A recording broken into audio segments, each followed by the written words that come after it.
السلام علیکم، امید ہے سب آپ خیریت سے ہوں گے۔ تو آج ہم جو لیکچر نمبر 6 سٹارٹ کرنے جا رہے ہیں تو اس میں ہم ڈسکس کریں گے اسم کی اقسام بناوٹ کے لحاظ سے۔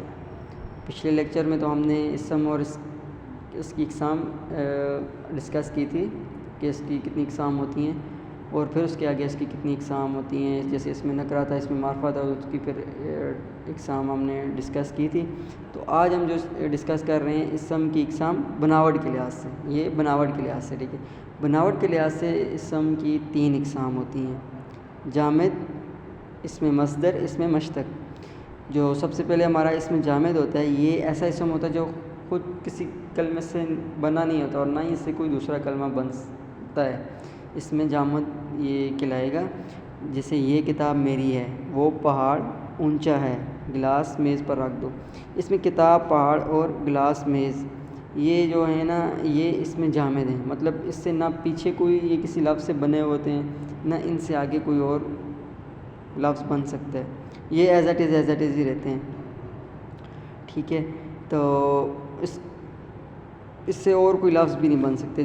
چلیں آپ یہ بھی آپ کنفیوز نہ ہوں، آگے یہ مصدر اور مشتق کو پڑھیں گے تو تھوڑا سا ہمیں یہ کلیئر ہو جائے گا کہ یہ مسئلہ کیا ہے، مطلب کیا چیز یہ جو چینج نہیں ہوتے۔ تو اسم کے جو دوسری اقسام ہے، اسم مصدر، ایسا اسم جو نہ خود کسی کلمے سے بنا ہو، یہ خود تو کسی کلمے سے نہیں بنا ہوتا لیکن اس سے اور کلمے بنائے جا سکتے ہیں، یہ اسم مصدر کی کہلاتا ہے۔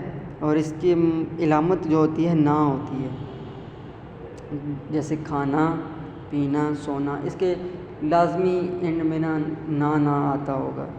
اسے لکھنا آتا ہے، جھوٹ بولنا گناہ ہے۔ اس میں جو بولنا لکھنا ہے نا، یہ اس میں مصدر ہے اور اس سے دوسرے کلمے بنائے جا سکتے ہیں۔ کیسے؟ جیسے گانا، نا ہے نا، اسے گانے والا، گاتا، ٹھیک ہے۔ اس میں سے مطلب اور چیزیں بن گئی ہیں۔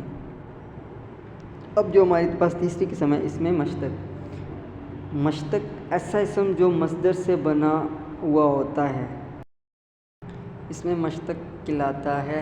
تو اس میں مصدر کون سا ہوتا ہے، اس کو کی علامت میں نے آپ کو بتائی تھی کہ اس میں نون الف نا آتا ہے۔ تو اس کی ہم مشتق کی مثال دیکھ لیتے ہیں لکھنا سے۔ اب لکھنا جو لفظ ہے یہ مصدر کا ہے، تو اس میں جب ہم مشتق میں اس کو کنورٹ کیا ہے تو اس میں لکھنے والا یا لکھا ہوا، پڑھنا سے پڑھنے والا یا پڑھائی، سننے سے سننے والا یا سنا ہوا۔ اب اس کی ایک سینٹنس دیکھ لیتے ہیں، جیسے گانے والا گا رہا ہے، پڑھائی جاری ہے، عبیرہ آئی ہوتی ہے۔ تو یہ اس میں آپ کیا آپ نے پڑھا کہ یہ مصدر سے بنا ہوا تھا۔ جیسے دیکھیے اب یہ گانے والا گانا گا رہا ہے، اس میں گانے والا کیا ہے، یہ مشتق ہے۔ جیسے گانا ایک مصدر تھا، اس پہ گانے والا ایک، جب ہم اس کو کنورٹ کیا تو یہ مشتق میں بن گیا، ٹھیک ہے۔ تو آپ نے تھوڑا سا اس طرح آئیڈینٹیفائی کر لینا ہے سینٹینس میں کہ مصدر اور مشتق۔ اور جامد تو بہت ایزی ہے، جس میں سے نہ آگے کوئی اس کا نہ پیچھے اس کا کوئی، وہی جامد ہے سینٹینس میں۔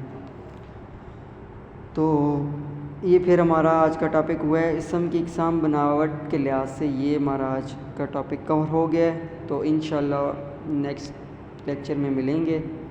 اللہ حافظ۔